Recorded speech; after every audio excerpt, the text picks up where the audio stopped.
বিসমিল্লাহির রহমানির রহিম।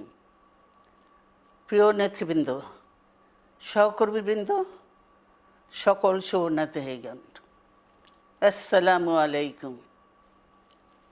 প্রতি বছর মে মাসের এই দিনটি আমাদের পরিবারে আসে এক বেদনা বিধুর স্মৃতি নিয়ে। এই দিনে শুধু আমাদের পরিবার নয়, বরং সমগ্র দেশই হয়ে উঠে পড়েছিল বেদনার্ত ও অভিভাবকহীন।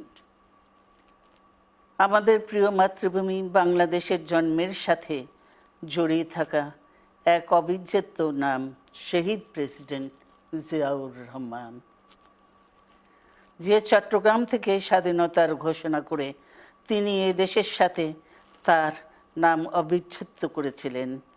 সেই চট্টগ্রামেই এক সফল, সৎ, দূরদর্শী ও প্রকৃত দেশপ্রেমিক প্রেসিডেন্ট হিসেবে নিজের জীবন উৎসর্গ করেছেন। এদেশে গণতন্ত্র, স্বাধীনতা, সংবাদপত্র ও বিচার বিভাগের স্বাধীনতা, স্বনির্ভরতা ও উন্নয়ন এবং নিজস্ব জাতীয়তাবাদ সৃষ্টির অনন্য রূপকার শহীদ জিয়া, যে গণতন্ত্র প্রতিষ্ঠা আর সার্বভৌমত্ব রক্ষার লড়াইয়ে তিনি শাহাদাত বরণ করেছেন, সেই গণতন্ত্র নিরবচ্ছিন্ন যাত্রা আজও বাধাগ্রস্ত হচ্ছে প্রতি পদে পদে। খুব শীঘ্রই আমরা বাংলাদেশকে গণতন্ত্রে পুনঃপ্রতিষ্ঠিত দেখতে পাব। এই হোক শহীদ জিয়ার শাহাদাত বার্ষিকীতে আমাদের অঙ্গীকার।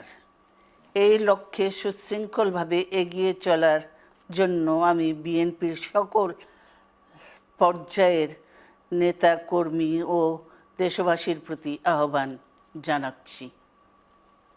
মনে রাখবেন, সবার জন্য গণতন্ত্র ও উন্নয়নের মাধ্যমে সকল সমস্যার সমাধানের যে রাজনীতি শহীদ জিয়া রেখে গেছেন, তা বাস্তবায়নের মাধ্যমে তার প্রতি শ্রদ্ধা জানাতে হবে।